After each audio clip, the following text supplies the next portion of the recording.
नांदेड मुदखेड शहरात काल 6 ऑगस्ट रोजी युवक काँग्रेसच्या आयोजनात आणि जिल्हाध्यक्ष बालाजी पाटील गाढे यांच्या नेतृत्वात काढण्यात आलेल्या शेतकऱ्यांच्या रुमणे मोर्चाला तालुक्यातील शेतकऱ्यांनी आणि सर्वसामान्य जनतेने उत्स्फूर्त प्रतिसाद देऊन रुमणे मोर्चात सहभाग घेतला।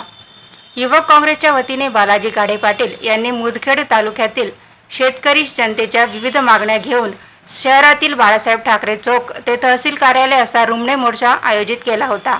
त्यात प्रामुख्याने शेतीविषयक विजेच्या समस्या संदर्भात व रस्ते तसेच निराधार वृद्ध व अपंग घटकांच्या मागण्या शासनाच्या कानापर्यंत पोहोचवण्यासाठी या मोर्चाचे आयोजन करण्यात आले होते।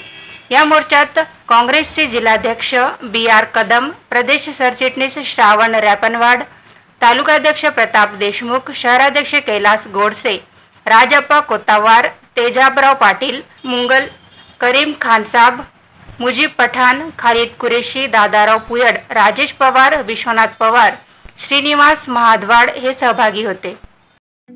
ठळक घडामोडींसाठी देशोन्नती न्यूज चॅनलला सबस्क्राइब करा आणि बेल आयकॉन प्रेस करा।